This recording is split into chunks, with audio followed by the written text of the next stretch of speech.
외계인에게 가장 인상적인 지구 생명체는 무엇일까요?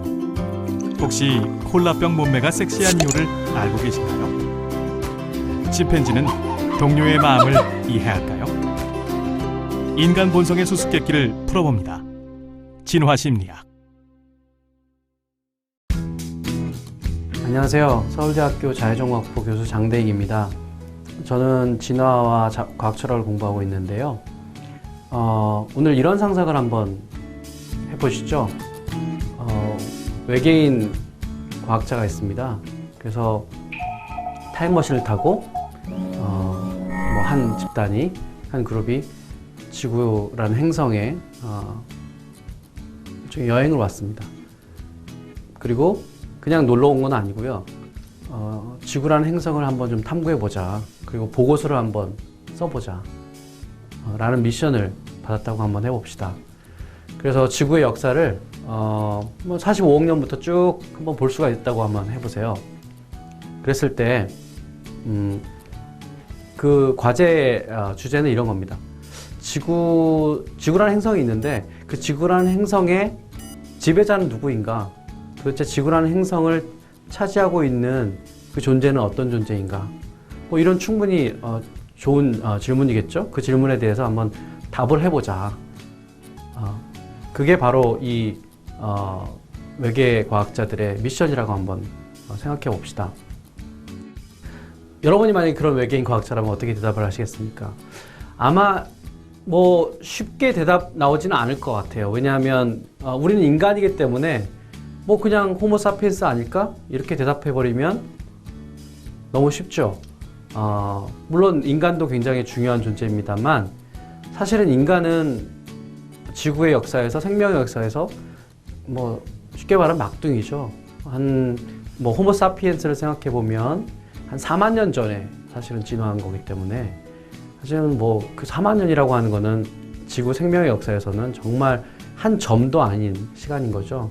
그러면 예를 들어 어떤 존재를 지구에서 가장 위대한 그런 존재다, 가장 지배적인 존재다 라고 얘기할 수 있겠습니까?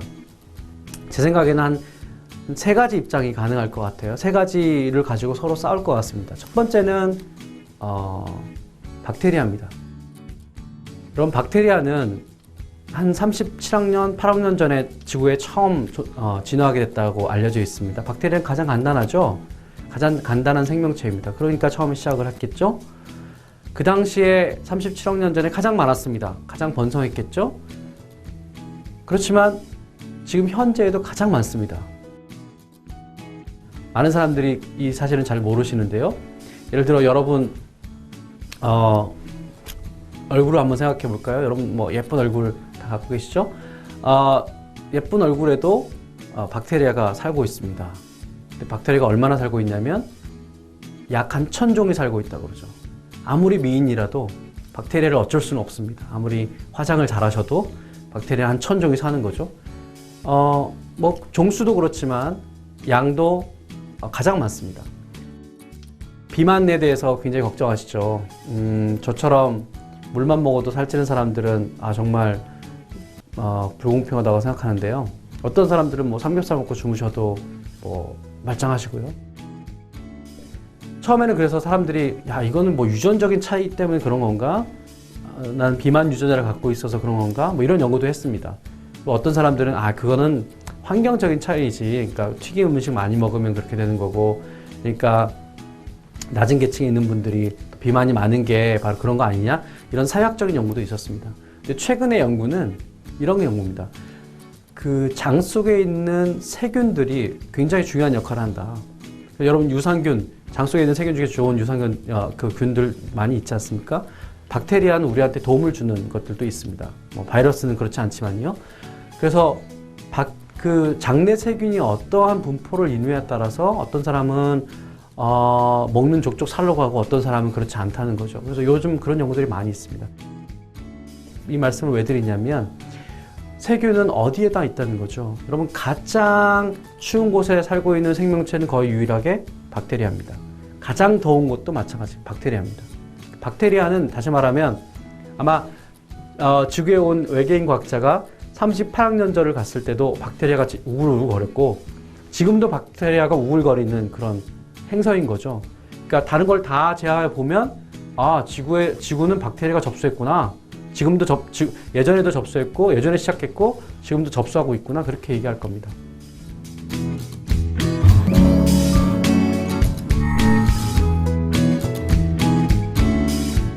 근데 좀 미생물이잖아요. 보이지 않고. 그러니까 아마 어떤 사람은 어떤 외계인 과학자는 그래 뭐 박테리아 좋다.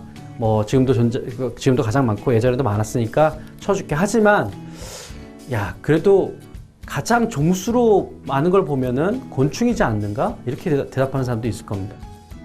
그 중에서도 개미죠. 개미는 세계 어느 곳에나 존재하지는 않습니다. 너무 추우면 너무 더우면 살 수가 없죠. 근데 가장 종 분화가 많이 됐던 겁니다.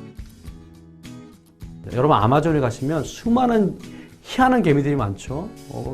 뭐 사람을 죽이는 살인 개미부터 시작해서 뭐 나뭇잎을 막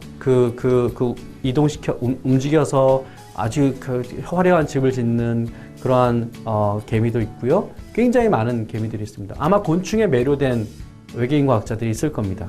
그래 곤충.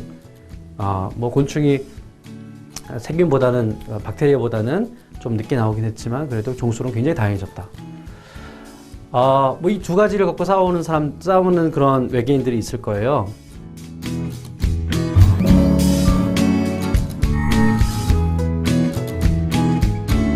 근데 뭐 어떤 한 부류는 그래도 인간을 쳐주자. 호모 사피엔스 한 4만 년 전에 시작했지만 그래도 위대한 존재 아니냐? 지구를 지배하는 종이라고 볼 수 있지 않겠냐? 왜냐하면 생각해봐라. 지렁이도 토양을 바꿉니다. 지렁이가 몇 마리가 있으면 토양을 엄청나게 바꿔요. 근데 인간은 자기가 사는 동네만을 바꾸는 게 아닙니다.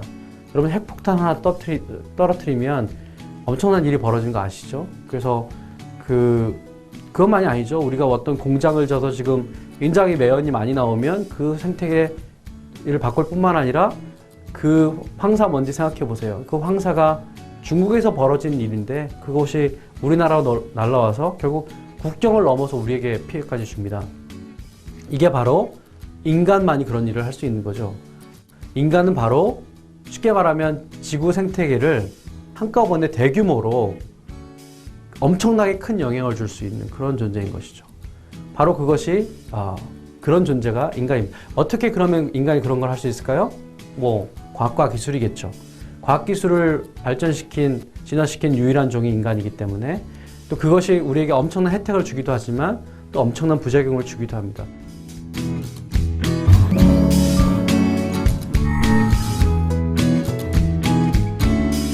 그래서 어쩌면 외계인 과학자가 지구를 지배하는 존재는 누구인가, 어떤 존재인가 라고 하는 질문을 던져놓고 거기에 대한 대답을 하게 됐을 때, 그리고 전 지구의 역사, 생명 역사를 다 훑어볼 수 있다고 한다면 아마 그 세 종을 가지고 박테리아, 그 다음에 세균이겠죠? 그 다음에 개미, 곤충이겠죠? 그 다음에 인간, 이 세 부류를 가지고 서로 다툴 것 같습니다.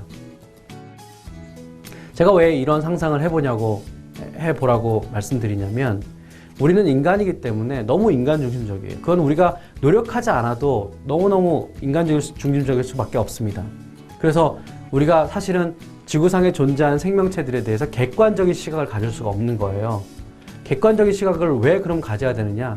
그래야지만이 이 생명체가 어떻게 이렇게 다양해졌고 어떻게 이렇게 정교하게 됐고 또 인간이 어떻게 이런 존재가 됐는지에 대해서 알 수 있기 때문이죠. 여러분, 인간이 어떤 존재인가에 대해서 사실 과학자가 대답을 할 수 있습니까? 실제로 예전에는 과학자들은 여기에 대해서 아무 말도 안 했죠. 그거는 인문학의 물음이다. 그거는 뭐 철학의 물음이다. 그것은 뭐 신학의 물음이다. 이렇게 얘기했습니다. 하지만 지금 자연과학이 엄청나게 발전했고 기술이 엄청나게 발전한 이 시점에서 그 물음 자체, 인간이란 어떤 존재인가에 대한 물음 자체, 이 세계에 존재하는 이 존재자들은 어떤 관계를 맺고 있는가에 대한 이런 중요한 물음은 사실 이제는 과학이 대답을 하게 되는 거죠.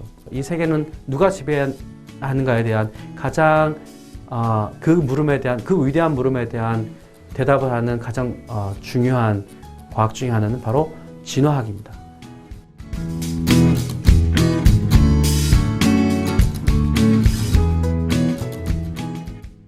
그러면 그 진화학은 누가 발전시켰을까요?